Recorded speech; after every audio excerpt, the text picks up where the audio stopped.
Конституция Абхазии была принята в 1994 году. За это время в нее несколько раз вносились изменения. Они коснулись разных положений основного закона страны, но не политической системы. С начала 2000-х в стране происходят политические кризисы, и создание комиссии по конституционной реформе были своеобразным ответом на происходящее, подчеркнул в начале встречи член Общественной палаты юрист Тамас Кецба.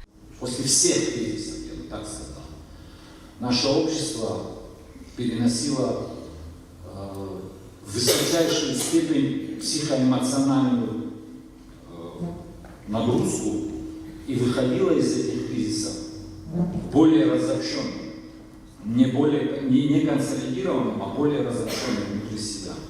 По мнению юриста, изменения в Конституции должны коснуться двух важнейших аспектов – перераспределения полномочий между исполнительной и законодательной ветвями власти, изменение избирательного законодательства, а именно переход к пропорционально-мажоритарной системе. Сразу хочу оговориться, это наше видение, это не истина в последней инстанции. Это, если хотите, приглашение к деятельному диалогу и созиданию. У нас нет никаких иллюзий, что вот эта реформа и только это.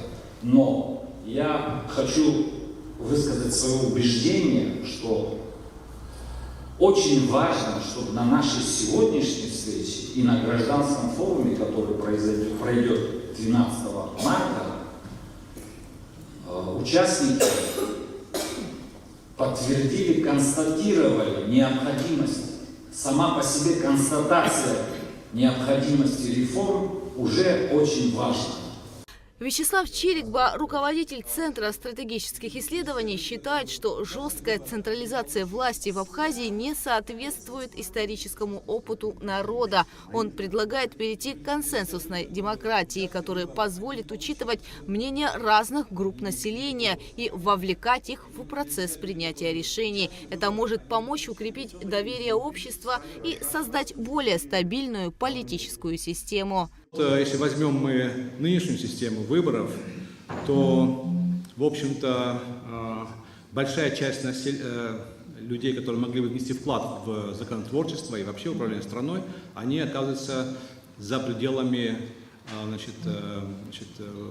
властной конфигурации, поскольку нынешняя система выборов, она исключает их успех их в случае участия в выборах в парламент.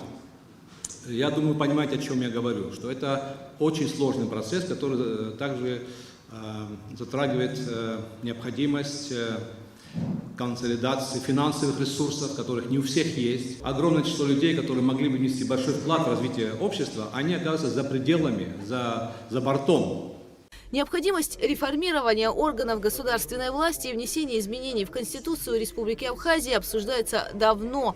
В 2025 году Общественная палата на основании анализа мажоритарной системы, действующей в Абхазии, а также изучения работы законодательной власти, пришла к выводу о целесообразности внедрения смешанной пропорционально-мажоритарной избирательной системы на выборах депутатов парламента. Это представитель народа, это народное собрание.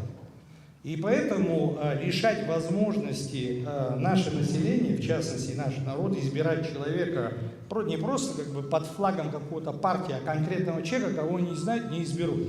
Во-первых, вот здесь я повторюсь, было правильно сказано, уже были внесены изменения в Конституцию. До этого было не более 2/3 могли партии выдвигать по всем округам. Расширили, сказали, пожалуйста. Если партии пока не сильны, я, возможно, не знаю, может, через некоторое время они будут настолько мощные, что они будут в парламенте только они заседать, это никто им не запрещает.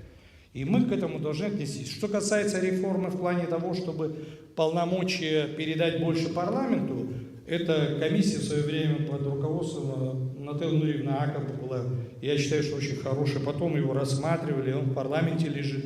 Я думаю, что там очень правильное распределение функций, чтобы у президента были лифты, где люди могут, я извиняюсь, парламент, чтобы утверждал. Это абсолютно правильно.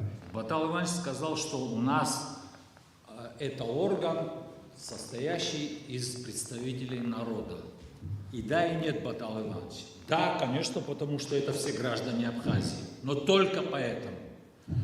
По своему качественному содержанию это не должен быть съезд Советов народных депутатов. Мы должны иметь профессиональный парламент, состоящий из политиков, а не форум народа. Если мы хотим собрать форум народа, это в какой-то другой форме надо делать, народный сход и так далее. Если мы хотим узнать мнение всех. В этом принципиальное различие. Около 2 часов длилась панельная дискуссия с представителями различных ветвей власти, научного сообщества, граждан страны. Мнения разные. Часть присутствующих за сохранение сильной президентской власти при одновременном реформировании партийной системы. Другая за переход к пропорционально-мажоритарной системе. Все предложения войдут в общую резолюцию по итогам гражданского форума 12 марта.